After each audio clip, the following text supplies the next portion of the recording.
are into the groove at 5 o'clock. And why wouldn't we be? Because check this out. This is not just a creator studio. This is a massive pool party soon to be happening in the background. What could you wish for? It is just so amazing. And even more amazing, hey, I have a guest. I'm joined by Kate Lovejoy, Chief Performance Officer at Adikteev, and an experienced growth strategist and operations leader. Kate has worked on campaigns for hundreds of top grossing mobile games, including King, Zynga, EA, Machine Zone. And it's great because Kate tells me in her current role at Adikteev, she gets, quote, excited about finding ways for mobile app developers to retain, activate, and upsell their existing user base. And Kate, I have to tell you, I get excited having you here with me today and getting to meet you because we had such a great call in prep. And then I decided, well, we could go straight into the podcast, but everyone's more than a title, and you certainly are. One thing we won't read on LinkedIn, and a source of joy, I would hope, is that you're pregnant. You're making a baby, so to speak, as you're making mobile app marketers and audiences, growing them here at the event. So there you go. Yeah, it's a pleasure to be here today. Super excited to be speaking with you. Maybe your first podcast. I don't know. Is it your first podcast? Not my first podcast. Okay. Over the past few years, I've been on Singular, 2.5 Gamers, Business of Apps, quite a few. Making the rounds. Yeah, making the rounds. But this is my first time doing a live podcast at MAU. So and there you go. Doing it. And the first time at the 5 o'clock club with Exactly. Mobile Groove. But you're no stranger to the mic, right? Because you used to do spoken poetry. That is beyond cool. Tell me about that. I did. The content was a little bit different. Believe it or not, my poems were not about ROAS or ROI. You could rhyme it though. Yeah, exactly. But my mission was kind of similar, right? In doing that, it was all about engaging audiences, which is what I do every day in my role at a retargeting company and what I'm trying to do in our chat here today. So it runs full circle. Yeah, for sure. Well, you have the mic right now. Here we are. We're in the groove. So aside from poetry, aside from maybe hanging out at the pool, what else do you do when you want to get into the groove, get into the zone? Yeah, what gets me into the groove? I would say very niche podcasts get me into the groove. Okay. So right now I'm listening to a playlist rather of department stores in the 90s, music that would be playing at a department store in the 90s. So you are very niche, Kate. Exactly. I'm going to have to follow up on that Please, one. it's on It's Spotify, like, this is not Muzak. This is like real deal, right? Yes. So I do have to talk about what else gets you into the zone. Obviously helping mobile marketers, because you told me that yourself. But let's just pick up with that and tell me a little bit more about Adikteev. Yeah, absolutely. So at Adikteev, we see ourselves as a mobile growth engine. We handle everything after the install, helping you with retention, activation, and upselling your user base. So we are a retargeting DSP. That's really been our bread and butter over the past couple of years. But recently we've been expanding what we're doing. And so still with that mission of enabling growth for games, but looking a little different. And so today we'll talk about churn prediction, which is one of the areas that we've been exploring. Yeah, I got very excited about that. When you brought that up, I was just thinking, you're making retargeting great again. Yeah, exactly. And that was just on the spur of the moment. It came to me. You should be on our marketing team. That's fantastic. There you go. T-shirts are coming. So it is important though. And it's important to have a little bit of humor because it is sort of doom and gloom out there. You hear it left and right. Lots of doom and gloom. But the big wins don't come easy. However, we know that it's all focused on doing what you do better, keeping the users you have, making certain they're valuable, making certain that they engage, and understanding as you do now when they're about to leave, cut it off at the bud. Right. So what are you seeing? Where are you seeing that marketers struggle? Yeah. So, so go back to what you were saying about the kind of doom and gloom. I think it's important to talk about that. Privacy is a huge topic in our industry, and particularly for retargeting. And one thing I want to reassure folks is that on Android, retargeting is going to very much be very possible. So, we have this Android privacy rules that are coming at some point in a year, 2 years, and I've been really impressed with the way that Google has been soliciting feedback from the industry. They're working with vendors like us to understand how do we make sure that we can do our business in a privacy safe environment that protects that end user's data. So, they're coming out with protected audiences, formerly known as Pledge, within the next year or two. And this is a way for us to continue doing retargeting, to continue going after users who have, who you find valuable, just in a more protected way. So I think the doom and gloom is a bit misplaced. So we're both optimists. Yes, absolutely. We are indeed. And one thing is to always fight smart. I love that phrase. It's one I use quite often, which is about the whole idea of being data-driven and strategic. And it starts also with understanding the way things are done in order to change them. You have to understand things in order to change them. And that's what you've done because, hey, understanding audiences, they are changing. They always were changing, but it's extreme. Now we understand it's not static. It will never be static. And rules-based is, of course, not the whole story. Not to throw it out, not the whole story. What's your approach? Yeah, absolutely. So we hear a lot from marketers that they struggle with this problem of retention. This is something that's plagued our industry from the beginning. We all know the scary figures out there that 90-something% of your users will be gone within 30 days post-install. That's a problem. And, only a small portion of users in a mobile game are typically payers. And so our whole business is about helping to address those two problems. The way most of our clients are running campaigns today is with, just as you mentioned, kind of rule-based segmentation. So they'll come to us and they'll say that they want to target users who are 7 days lapsed. Let's get an ad in front of them. What we find is this works pretty well. 7 days of inactivity is a good guess for a user who's probably gone.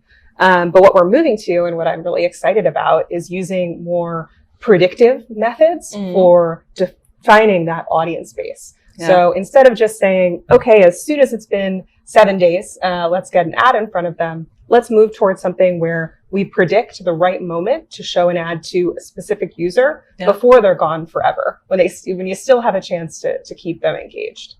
Yeah, I mean, I remember that. It's different in gaming, but I remember when people were talking about the fault in rules-based thinking. Because, for example, what if you have a healthcare app?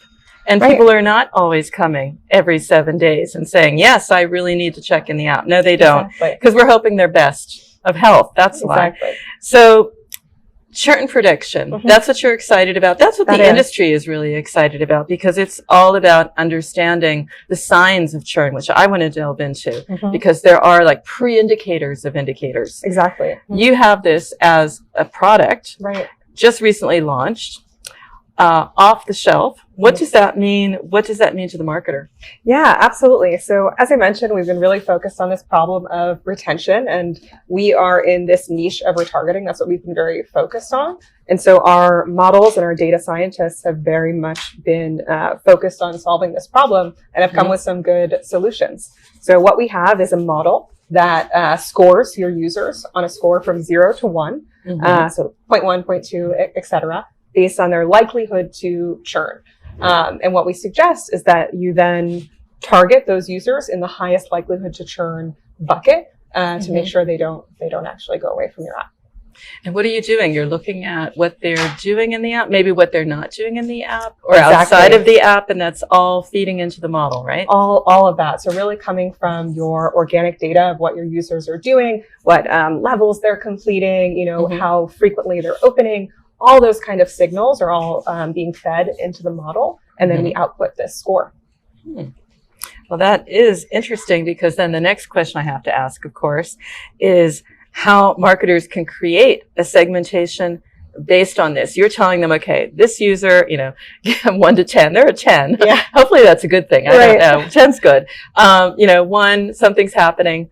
Then they need to build a segmentation model that will say, okay, when I see this happening, I need to do these things. How does that happen? Yeah. So the way it works is we have these models on our side. We're generating an audience list via an API. And we can just run campaigns directly, kind of with the push of a button, targeting those users. Okay. What's interesting about this model is that we can run your standard retargeting campaigns. So say you have that 7-day lapsed, that can be your evergreen strategy. And we run churn prediction on top of that, meaning that you have those standard campaigns, except you also want to go after the users who have that highest likelihood to churn. Them you want to target whether they're active, inactive, whatever it may be. So that's how we set it up on our side. So it sounds like a little bit like a hybrid, because I can build on top of it. I can tinker, I can do my thing, or I can say, you know what, Kate, I can't handle this. Let's give it to Adikteev, and then you run it in your way.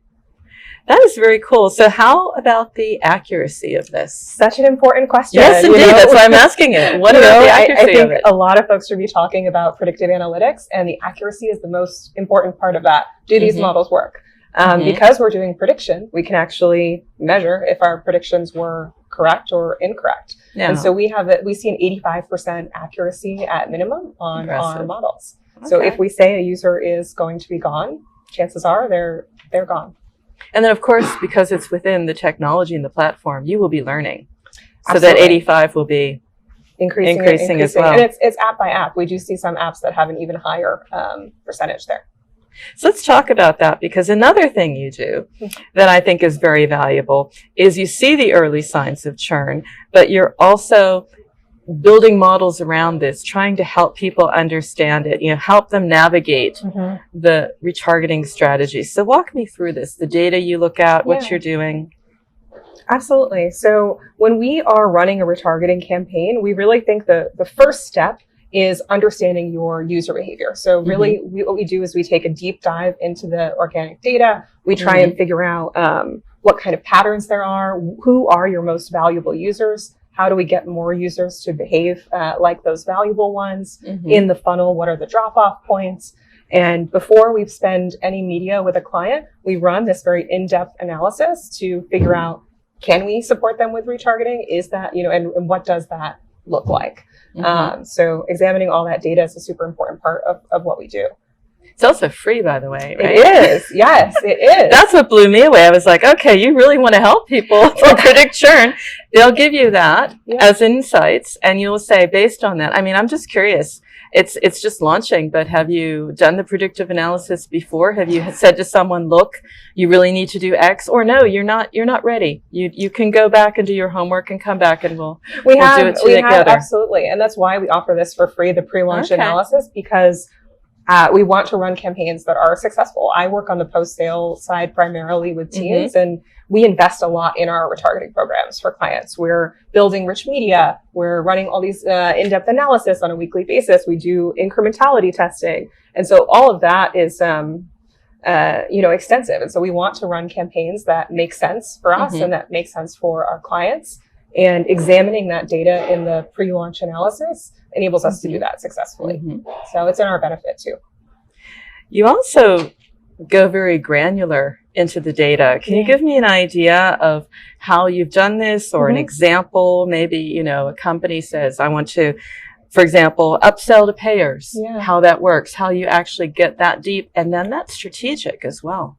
Absolutely. So that is, I think, one of the most successful audiences that you can run, upselling your payers. Those are folks that have opened their wallet before. We can get them to do that more times for you. And so if anyone was coming to me asking, what campaign should I run? If I can only run one, it's that. The type of things that we look at to figure out exactly who to go for there would be, for example, time between install and first purchase. We want to understand that, so we understand how to get more payers to make that first purchase.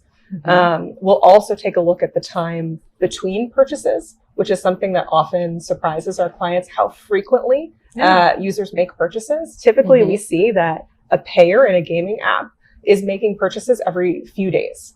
So if you wait 2 weeks after they've made a purchase to get an ad in front of them, that's going to be too late. They've lost that thirst to keep making purchases. And so we'll run, figures like that to help define the right audience to go after. So we talk about retargeting, all the benefits. It really helps to know what you're doing, who you're retargeting. Mm-hmm. There's nothing worse, and I've seen it so many times in all the research I was doing, nothing worse than retargeting someone who it does not need to be retargeted, because then it just sounds like you don't know what you're doing or you're annoying them. Yeah. And that is a risk. What about when retargeting is counterproductive? Do you see that? Yeah, absolutely. So in gaming, I would say a low LTV app doesn't make sense to do retargeting. Okay. So if you are a hyper casual advertiser who is just kind of playing a margin game where you're acquiring an install, maybe monetizing within the first few sessions, just go out and get more installs. You don't need to do retargeting on that user. However, if you have a game where you have a valuable subset of users, that's where retargeting is really critical. So more like casual, but hyper casual, even hybrid casual. I have to ask you because you look at the signs of churn. Now, I don't know if you're going to tell me all of them. Oh, okay. I don't know, but I would love to hear, because that is exciting to understand, you know, the red flags, the green flags. Mm-hmm. We all can benefit from your insights. Give me a few examples. Yeah, so indicators of churn are really, it has to do with opening and not opening the app is a major signal. Okay. You know, at what cadence. And this is all things that are being looked at by machine learning, not something a human is looking at in the pre-launch analysis that we spoke about. Mm-hmm. More models determining the behaviors based on those signals. Okay. Well, we do have to be wrapping up. But I wanted to not just think about how you're helping the marketers. Yeah. You're obviously very helpful, very, very good-hearted is the feeling I get here, Kate, you know, but I want to unleash the other side of you. I want you to be edgy. Okay. All right. Okay. Tough love for your marketers. Mm-hmm. Brutal advice that you have to give them right now. Dish out some tough love. You know, one thing is I would say stop taking the path of least resistance. I think that there was a time when we used to say no one got fired for putting their budget in Facebook and Google. I remember. Yeah, people used to say that. And I just don't think that's the case anymore. I think you need to be willing to test and iterate and try new things and put test budget against things. I think about, you know, our incrementality testing, where we can set up these holdout groups to do this really interesting A/B test for, is your activity incremental, yes or no? Mm-hmm. That analysis is only useful when you're looking at it holistically. So you need to look at that and attributed data and this in-app behavior. And you have to have the courage to draw some conclusions from that. Mm-hmm. That process is very different from just plucking a day 7 ROAS target out of thin air and assigning that to a partner. But the former is going to be much more productive for you. So I would really just say, don't take the path of least resistance. You know, try some stuff and be willing to. I like that. Okay. Marketers want to be badass. Again, an edgy answer. Here is what you are missing. Challenge your vendors in a meaningful way. Personally, I love to run head-to-head tests against competitors. And this is really easy to do with retargeting. You just split the audience between the two and see who wins. So I really encourage marketers to do this. Push your partners to make sure they're delivering the best performance possible, and this can be done. And Adikteev is ready to win. So confident, ready to get it. I said at the beginning, it was a time before when you had the mic. Now we can give the mic back to you. So we're not doing poetry. We're doing something else. You have the mic. You can express your opinion about any aspect of the mobile marketing industry, mobile apps, games. You have it. You have the mic. You end it, Kate. What would you say? I would say, kind of echoing what I said earlier, let's get to testing. Let's run some retargeting campaigns. Okay. Let's target active users and upsell them. You have this valuable user base. Make sure that you're making the most of them. Kate, how can that not be inspiring? You're too kind, Peggy. Absolutely. You're in the right place. You are definitely in the right place. And great interview. And above all, let's hope for some great results, because that's the point. Get out there, test, be brave, be bold. How can you not do it with Kate? Thanks so much. Thank you, Peggy. It was such a pleasure chatting with you. Can I do it? Yeah. Hey. There we go.